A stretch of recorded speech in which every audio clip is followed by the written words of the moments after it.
Hi ఈ రోజు ఈ వీడియోలో డాబా స్టైల్ పన్నీర్ కర్రీ నా స్టైల్లో ఎలా చేస్తానో మీతో షేర్ చేస్తాను. ముందుగా స్టవ్ వెలిగించి పాన్ పెట్టుకొని అది వేడైన తర్వాత దీనికి ఒక 7 to 8 స్పూన్స్ అయితే ఆయిల్, కొంచెం ఆయిల్ ఎక్కువే పడుతుంది, ఫ్రై అవ్వాలి కదా. ఆ ఆయిల్ కూడా వేసుకొని ఆ ఆయిల్ కూడా వేడైన తర్వాత పన్నీర్ పీసెస్ని అయితే వేసుకోవాలి. యాక్చువల్గా ఈ పన్నీర్ పీసెస్ నేను ఇలా ఫ్రై చేస్తాను.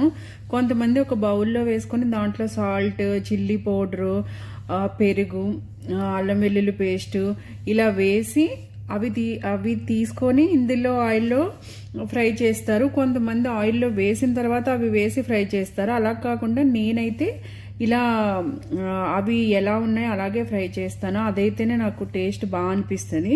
తర్వాత అదే ఆయిల్లో మసాలా దినుసులు వేసుకొని అది ఫ్రై అయిన తర్వాత మనం ఆనియన్స్, గ్రీన్ చిల్లీస్ వేసుకోవాలి.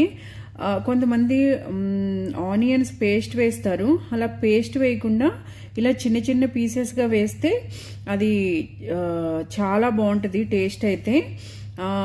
నెక్స్ట్ దీంట్లోనే పసుపు, సాల్ట్, రెడ్ చిల్లీ పౌడర్ వేయాలి. మొన్న ఎవరో అడిగారు మీరు రెడ్ చిల్లీ పౌడర్ ఆ కలర్లో ఉందని. ఇది home made red chilli powder, అందుకని మాకు అవే కలర్ రెడ్ చిల్లీస్ అయితే దొరికాయి. అందుకనేసి నేను ఇంట్లో చేసింది కాబట్టి ఆ కలర్ ఉంది. తర్వాత అల్లం వెల్లుల్లి పేస్ట్ కూడా వేసుకొని అది బాగా ఫ్రై అయిన తర్వాత మనం టమాటో పేస్ట్ వేసుకోవాలి.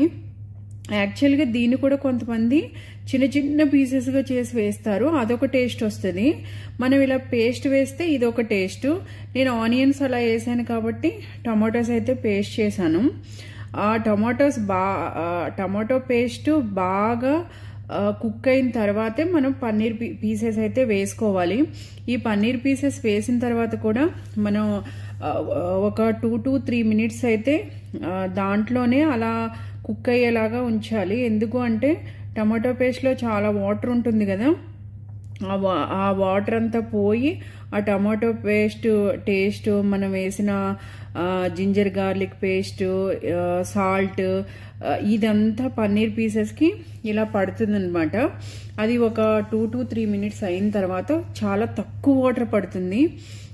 అందుకని చాలా తక్కువ వాటర్ చూసుకుని వేసుకోవాలి. మనం ఎక్కువ వాటర్ వేస్తే చాలాసేపు కుక్ అయ్యి మనకు ఆ పన్నీర్ ముక్క కొంచెం టేస్ట్ అయితే మారిపోతుంది.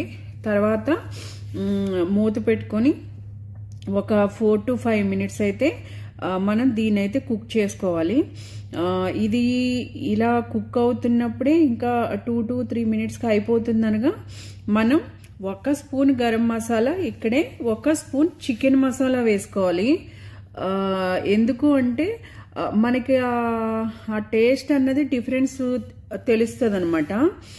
అందుకని కొంతమంది గరం మసాలా వేసుకుంటారు, కొంతమంది చికెన్ మసాలా వేసుకుని వదిలేస్తారు. అలా కాకుండా 1 spoon garam masala, 1 spoon chicken masala వేసుకొని అది మనం ఒక 2 to 3 minutesలో మొత్తం కుక్ అయిపోతుంది అనగానే వేస్తేనే మనకి మంచిగా మసాలా అయితే పడుతుంది. ఇక్కడ ఒక చిన్న క్లిప్ అయితే మిస్ అయింది. ఇక్కడ దింపే ముందు కసూరి మేతి, కొత్తిమీర వేసుకోవాలి. నా దగ్గర అయితే ఆ క్లిప్పు నేను వీడియో ఆన్ చేయడం మర్చిపోయాను. అవి కూడా వేసుకుంటే అంతే, డాబా స్టైల్ మనకి పన్నీర్ కర్రీ అయితే రెడీ అయిపోతుంది. ఇది అన్నం, చపాతి, దోశ దేంట్లోకైనా సూపర్గా ఉంటుంది. ప్లస్ సింపుల్గా చేసుకోవచ్చు. కొంతమంది చాలా హంగామా చేస్తారు, అలా హంగామా లేకుండా ఇలా సింపుల్గా నా స్టైల్లో అయితే చూపించాను. ఎవరైనా తెలియని వాళ్ళు ఒకసారి ట్రై చేయండి, సూపర్ టేస్ట్ అయితే ఉంటుంది. ఈ వీడియో నచ్చిందని అనుకుంటున్నాను. నచ్చితే కనుక తప్పకుండా లైక్ చేయండి, షేర్ చేయండి. సబ్స్క్రైబ్ చేయని వాళ్ళు ఎవరైనా ఉంటే తప్పకుండా సబ్స్క్రైబ్ చేయండి. Thank you.